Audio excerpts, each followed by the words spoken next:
Hello, I'm Tom Wilkinson, and welcome to the Thinking in English podcast, a podcast aimed at intermediate to advanced level English learners. On today's episode, I want to introduce you to 8 incredibly useful business English idioms. These idioms will make you sound like a native speaker in no time. All transcripts of the podcasts are now available on the Thinking in English blog. The vocabulary lists, comprehension questions, and articles are there for you to read. The link is in the description, so please check it out. We have also just launched the Thinking in English Instagram page. There is tons of exclusive content on our Instagram. Just search Thinking in English Podcast or check out the link in the description. I would really appreciate it if any of you could go and follow the podcast on Instagram, and feel free to send me a message at any time. I'm happy to respond, offer you any advice, and answer any questions you may have. So that's Thinking in English Podcast at Instagram, and the link is also in the description. Here is today's vocabulary list.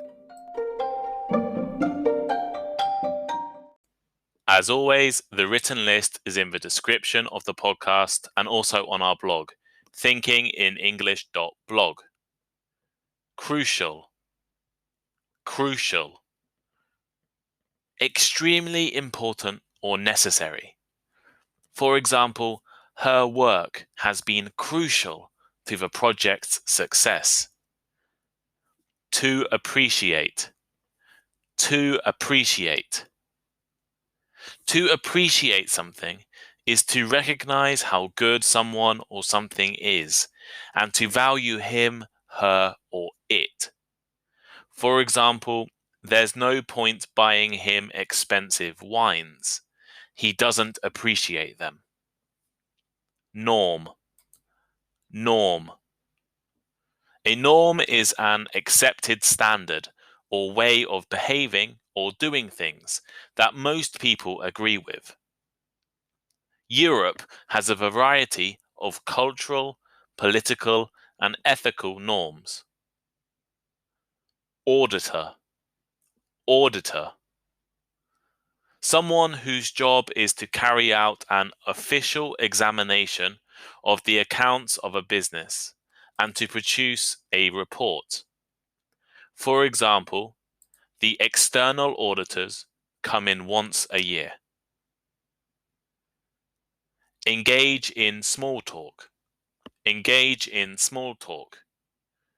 This means to chat with someone about simple topics, such as the weather or one's career. For example, if you think that girl is pretty, why don't you go over and engage in small talk? To arise. To arise. This means to happen. For example, if any complications arise, let me know and I'll help.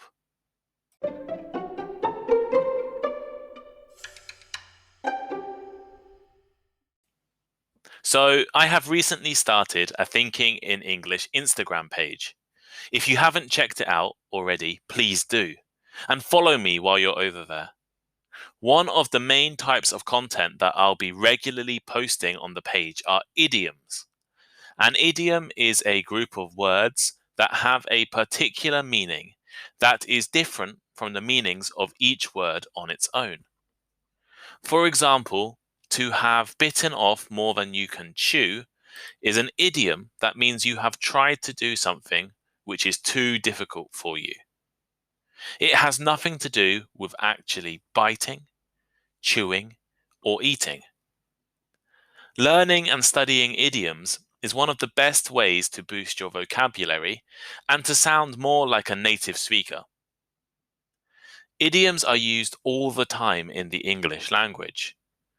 They're so common that native and advanced speakers use them without even thinking. On the radio, on TV, in the news, in magazines, in movies, on talk shows, in books, in daily conversations, on the internet, idioms are everywhere. The correct use of idioms is an easy way to tell the difference between a beginner and an advanced speaker of English. As becoming an advanced speaker means you have a good understanding of many idioms. In particular, idioms are absolutely essential for business professionals when it comes to understanding others, expressing yourself, and working in an English language workplace. If you are lacking a good understanding of English idioms, you will easily get lost in a business conversation. For this reason, today's episode will introduce 8 incredibly useful business idioms that could be crucial for you in the future. Even if you aren't interested in business, these idioms are useful in a whole range of situations, careers, and even everyday life. And if this episode performs well, I'll definitely make this into a series in the future, looking at even more idioms for different situations. Big picture. Our first idiom today is big picture. The big picture is everything that is involved with a particular situation, including the most important facts and the effects of that situation on other things. We use this phrase usually to imply that one should think of the future or the entire story and not focus on the small details. This is because the small details don't always tell you all of the information. Imagine you're looking at the details of a painting very closely. It is very difficult to see and appreciate the painting unless you stand back and look at the entire picture or look at the big picture. For example, don't worry about losing out on that deal. In the big picture, it's not so important. Buy the book. Next, we have by the book. If you do something by the books, you're doing it exactly according to the rules or the law.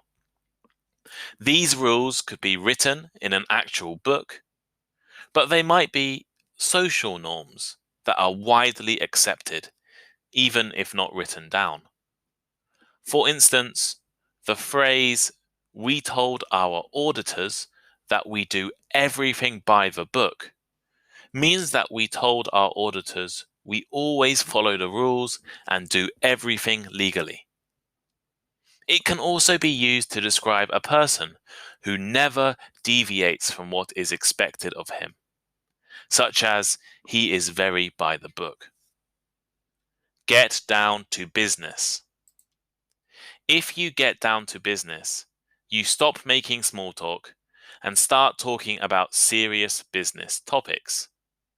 When you meet someone for professional reasons, it is often polite to engage in greetings and small talk before you start talking about the real issue you are meeting to discuss. This is especially true if you are waiting for another person to join your meeting. Sometimes it's polite to wait for everyone to arrive before you get down to business. Here is an example sentence.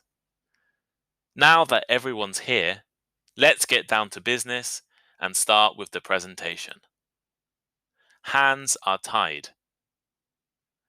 What does it mean if your hands are tied? Simply put, it is not being free to behave in the way that you would like.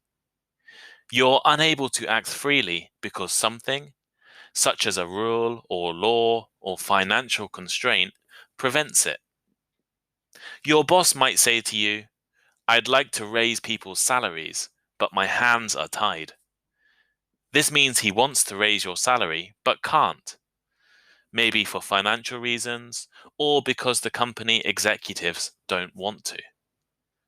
However, it is important to realize that sometimes people use this phrase to be polite when they are refusing something you requested. Especially salespeople, when they are negotiating, will often say their hands are tied, so they can't use a cheaper price. Learn the ropes. Next, we have learn the ropes. It means to learn how to do something like a new job or position, especially understanding all of the tricks and specific parts of a job. Here are a few examples.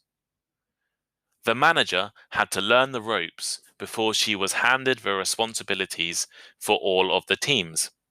And as a professional, you have to constantly learn the ropes in order to do really well in your career. On the same page. If you are on the same page as someone, you are in agreement about something. It could be a business situation or a future plan. If two people have the same opinion about it, they are on the same page. It is also used if everyone has the same information or knowledge, or is thinking in the same way. In the sentence, let's go over the contract details once more to make sure we're on the same page, the speaker wants to confirm that everyone is agreeing about the topic and has all of the information. Here is another example. The confusion arose because they were not on the same page. He was talking about one thing and she was referring to something else. See eye to eye. Seeing eye to eye with someone is similar to being on the same page. It means that you agree with somebody or have the same views as someone. This idiom is often used in the negative. For example, don't see eye to eye, meaning that you don't agree with someone. Here are two examples, one negative and one positive. My boss doesn't see eye to eye with me about our marketing campaign, means my boss and I don't agree on the marketing campaign. On the other hand, the sentence, it's good that you finally have a new team member who sees eye to eye with you on most things, means that you and your new team member agree on most things and have similar views or opinions. Touch base. Our final idiom today is touch base.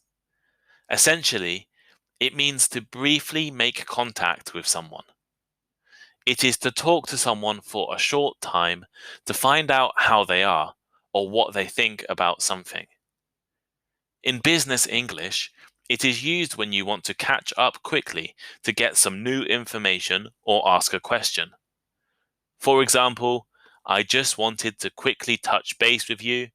Did you get an email from my secretary about the meeting?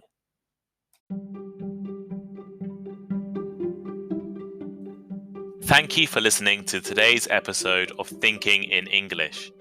Please share with your friends, check out our social media links in the description, and send us a message. We appreciate all feedback. If you have any ideas for topics, future guests, or other learning formats, please let us know. And please leave us a rating. Remember to check out our Instagram account. It's brand new, currently only has about 3 followers, so you'd be one of the first people to like or follow the Thinking in English Instagram page. I'm making lots of content specifically for Instagram, and it's a great way to get in contact with me. Also check out our blog, thinkinginenglish.blog, link in the description. There's a lot of great content on our blog as well, and it's also a good way to get in contact with me and keep up with the podcast. Check out our transcripts, vocabulary lists, and comprehension questions. Thank you again, and see you next time.